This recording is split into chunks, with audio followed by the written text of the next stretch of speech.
Well done. It was another 3 points, 22 points clear now. We keep mentioning it, of course, but had to work really hard for that one, didn't you, today? Really hard, and I think it's considered a bit of a cliche when you say tough place to go every week, but everywhere in this league is a tough place to go. They're not having the season they would have hoped for at the start, but they're still going to beat a lot of teams. They've still got one of the best, most physical strikers in the league, and it's a tough place to come. But we turned up, the pitch is in good condition, yes, a bit windy and a bit wet, but we fancy we could have a real good game of football tonight, and for large periods we did.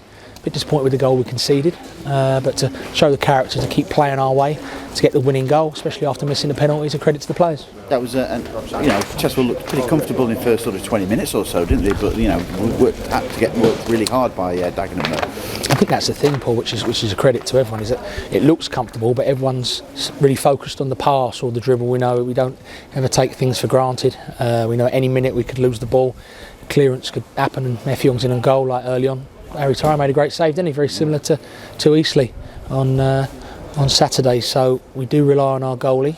Otherwise, you just put anyone in goal, wouldn't you? You need a good goalie, and we've got two excellent goalies. So fair play to Harry for making that great save early on. And fair play to the boys for defending their box with their life for the last 5 minutes.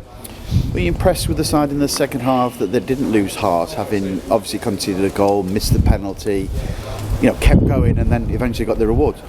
Yeah, I think we've come to expect these set of players to kick on whatever the adversity. We were 19 points clear during play, so you wouldn't expect a group of players to suddenly lose belief in a game where you've missed a penalty. So I think it'd take more than that to knock them.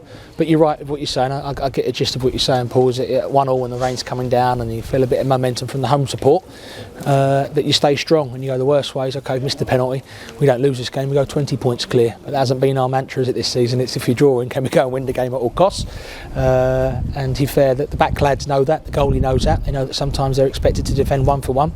And I thought there was a piece of play from Grimesy in the second half, particular, where Effiong had a bit of a run in that corner and he just shrugged him off. And I thought that's someone who's in the top of their form.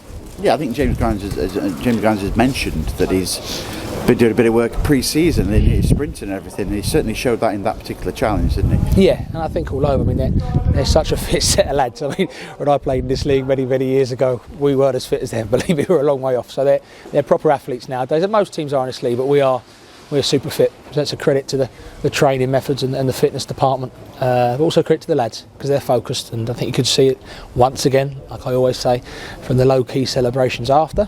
We still believe we've got a job to do. And after this long journey home, we'll all be focused on Ebbsfleet at home Saturday.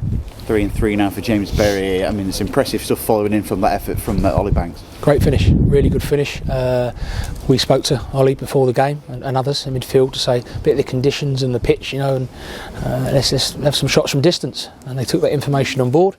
And James Berry there could have come off a shin pad or lashed it or tried to be clever, and he really hit his laces in the bottom corner, and he was such a big contributing factor for the second goal as well. He brings that directness that other players haven't got. Still loads of his game he's got to learn, but he's certainly going in the right direction. I think if I remember rightly, in the home fixture, Ollie Banks had a couple of efforts from outside the area which the goalkeeper didn't deal with particularly well, so yeah. Was that probably in his mind to have a go from distance again? Yeah, maybe. Our goalie's been a good goalie here for years, but any goalie in this league, you fancy yourself, or any league, if the shot's good and it's powerful enough, like we know people like Banksy and DJ have got in their locker, then the goalie's got to do well to catch it, or keep hold of it, and usually they parry them. So it's important there that people follow in. But apart from that, we created some good opportunities, and at 1-1 after the missed penalty, you think, are we going to go away from our game plan? And we all know the answer. We don't. We stick with it. That doesn't mean you get the win. Doesn't mean you get the draw. But it makes sure that you remain consistent in your performance levels week in, week out. I see they're only the fourth or the fifth penalty this season. Ollie Banks obviously stepped up to take. You scored one at Woking last year, but you were trying to bring Will Grigg on at that particular point, weren't you? So yeah. I'd say he would have probably took it, would he? I think if he was on the pitch, yeah. At the minute, if Will Grigg's on the pitch, he takes it, and then if he's not, then Ollie Banks takes it, and whatever. I think you saw from Wembley, got a lot of lads stepped up and showed courage, and it's not very easy to always guarantee scoring. You've seen so many lads try and smash it, and it goes in the roof of the net, and everyone goes, "What a good decision." And Ollie just said, "No, I should have done this, should have done that." But like anything, but penalties are a bit of a lottery sometimes. And Ollie, like all of them, contributed loads tonight to get 3 points at a really tough venue. Yeah, had a good game, and I presume the weather might have something. That's why he tried to hit it as hard as he possibly could. Yeah, who knows? I don't tend to pretend to do my shoelaces when penalties go off. That's just a bit of a superstition, but I won't do it now because we missed. Gave 5 minutes to Bailey Hobson at the end there. He's trying to knock on the door, isn't he, as well? Yeah, and I think that's when the manager comes into play of looking after players that deserve a little bit of love. Bailey's a really good player, and yourself and Liam and all the media's questions to me about him was, is he a part of your plans? And I suppose that the party line to everyone is, yeah, they're all part of our plans. But it's the truth with both Baileys.